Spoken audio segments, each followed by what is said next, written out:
Hola, soy Natalia Parra y hoy les hablaré un poco de cómo pasamos de la cámara analógica a la digital, transformando no solo la técnica, sino la estética y la narrativa del cine. Me parece necesario comenzar contando mi experiencia en la hemeroteca de la Biblioteca Nacional de Venezuela, donde revisé ediciones de los periódicos El Nacional y El Universal del día 2 de enero de los años 1984, 1994 y 2004. Fue un proceso bastante meticuloso, llegué como a eso de las 10 de la mañana, me dijeron que debía llenar una ficha por cada fecha a consultar y luego de un rato me entregaron los ejemplares con especificaciones muy detalladas de que no debía tomar fotos con flash y debía tener cuidado al pasar las páginas.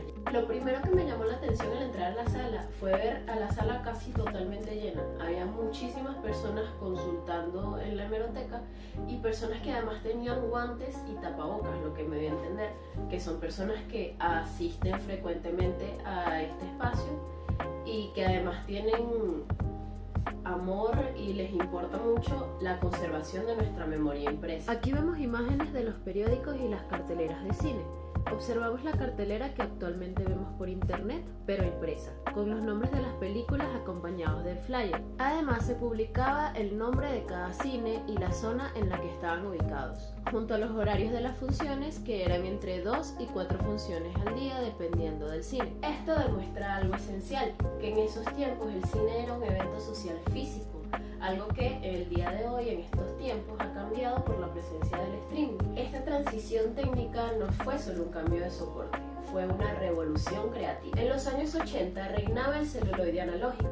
Cámaras como la Reflex de 35 mm, usada en clásicos como Blade Runner, grababan en película de 35 mm con un rango dinámico amplio pero costoso. Cada minuto de grabación equivalía a una lata pesada, y el revelado era lento y delicado. El primer salto digital llegó en 1999 con la cámara Sony HDW F900, usada en Star Wars Episodio 1. Esta cámara grababa en 1080 directamente a un disco duro, pero con algunas limitaciones, como colores planos y menos detalles en las sombras. Luego, en el año 2002, la cámara Viper Film Stream marcó un hito al grabar en RAW digital, capturando luces y sombras como nunca antes. Michael Mann lo aprovechó en la película Colateral del año 2004, filmando escenas nocturnas con luz natural. Ya para 2010, cámaras como la Red Epic democratizaron la alta calidad.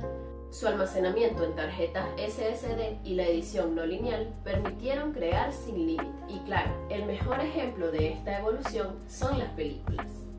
Un ejemplo de esto es la película Tron, que es actualmente un icono de la ciencia ficción. Aunque su narrativa celebra lo digital, se filmó íntegramente en 35 mm analógico. Sus efectos revolucionarios, como las motocicletas de luz y los mundos virtuales, se hicieron pintando a mano sobre celuloide. El resultado fue una textura orgánica, con grano visible y colores saturados que hoy sentimos nostálgicos. Hey, there's been a mistake. I gotta see the guy in charge. Esto fue un contraste brutal con Star Wars Episodio 3, La Venganza de los Sith de 2005, grabada con cámaras digitales. George Lucas buscaba agilidad para los efectos, pero el formato aún era inmaduro. Las escenas oscuras mostraban ruido digital y los movimientos rápidos tenían un motion blur artificial. Además, la paleta de colores, aunque era épica, carecía de la profundidad del celuloide. Luego avanzamos a Star Wars Episodio 7 de 2015, y la diferencia es abismal. Se usó la Arri Alexa 65, una cámara digital que emula la calidez analógica.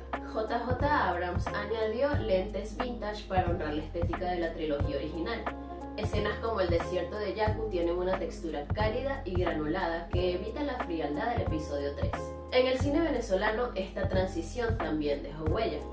Oriana, de 1985, de Fina Torres, ganadora en Cannes, fue filmada en 35 mm. Tiene una paleta de ocres y verdes terrosos con grano que acentúa el realismo mágico de la historia. 11 años después se estrena Pandemonium, en 1997, del director Roman Chalbot.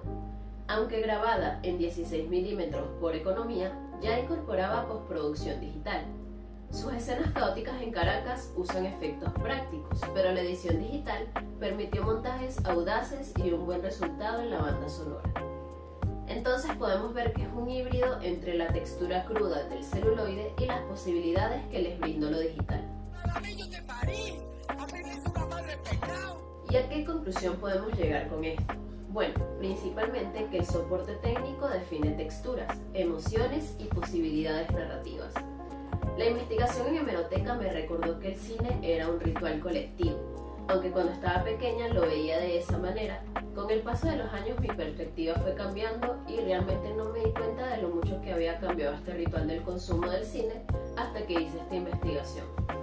Ahí recordé que ciertamente cuando tenía unos 6 o 7 años, ir al cine era un ritual con toda una planificación y era un evento en el cine al que asistíamos en familia. En la actualidad no vemos la cartelera de cine en el periódico, nos enteramos por internet. Y algo que además he visto mucho es que ya a los Gen Z más jóvenes casi no les gusta ver cine, porque nos hemos acostumbrado tanto a los videos cortos de las redes sociales que para muchos una película resulta extremadamente larga. La evolución técnica democratizó la creación, pero también nos desafía a preservar la artesanía que había en el cine. Por eso es importante conocer tanto la calidez orgánica del celuloide como el universo infinito del digital y poder trabajar teniendo en cuenta ambos conceptos, porque al final la cámara, sea analógica o digital, es solo una herramienta, pero lo que realmente va a dejar huella es la historia que contamos con ella. Esta fue toda mi exposición y muchas gracias.